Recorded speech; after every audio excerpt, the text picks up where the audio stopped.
I'm Amy Dunker at Clarke University. Welcome to Trumpet Quick Lessons. Let's look at the Sigmund Herring 32 Etudes. We're going to look at Etude number 23. 23 starts out with this really nice opening.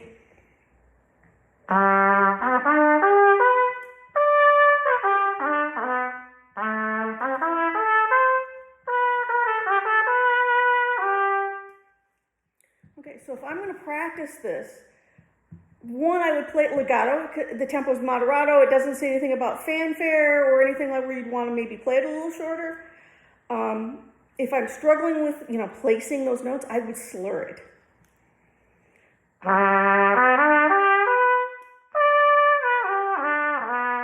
So that you can really, really place those notes. The other thing to pay attention to is pulling out that third valve slide for the 1 and 3 C sharps. So that's the first sort of practice thing. The other thing I would do is a metronome, metronome, metronome, and I would subdivide first.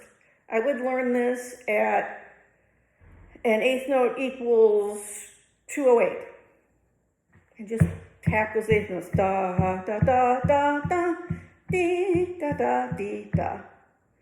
So I get everything put in its place, that you can play the whole piece that way with everything put into place. If that's too fast, slow it down and work your way up to it. But you want to play it at a tempo where you can play everything exactly correctly.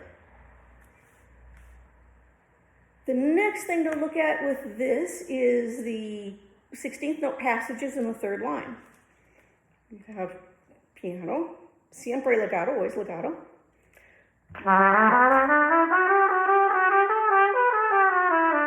One of the things I'd be careful of, and I just did that, you may not have noticed, is make sure your tonguing and slurring is correct. It's very tempting to slur through this whole thing, but you really want to tongue where you're supposed to. So in this case, it's every group of 16ths.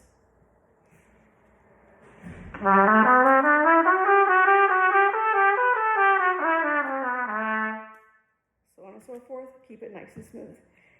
There's a tricky spot. When you're coming out of the 16th notes, where do you breathe? What I would do is in the 1, 2, 3, 4, 5th line down, when you come back to the dee, da, dum, dum, da, dum, kind of the reverse, you're going down instead of up of the opening, I would play the first bum, ba-dum, then take a breath and go on. So something like this.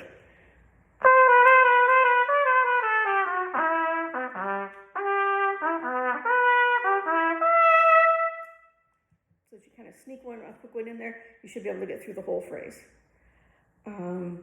So you've got the inversion. First you went up, now you go down.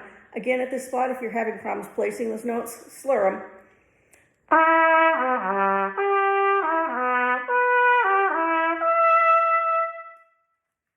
Okay, and then tongue them when you can slur them cleanly. What slurring does is it helps you keep the air going straight through. Usually when we have problems with these kind of passages, it's because we don't bring the air up, or the air speed and amount of air up for the higher passage, for the higher part of the passage. So in this case, as we go up, F sharp, A, C sharp, we didn't bring the air back up. All right, so then you have another 16th note passage, kind of the same as before. Last thing we need to talk about is the last 3 measures. So you've got this, going to be getting up to the high note and then back down to the note right after it. So by slurring, again, you're keeping that air going. I would crescendo to the end to make it a big ending. Bum, ba-dum, bum, ba-dum, bum, ba-dum, bum, and it'll give you a nice zing of air for the last note.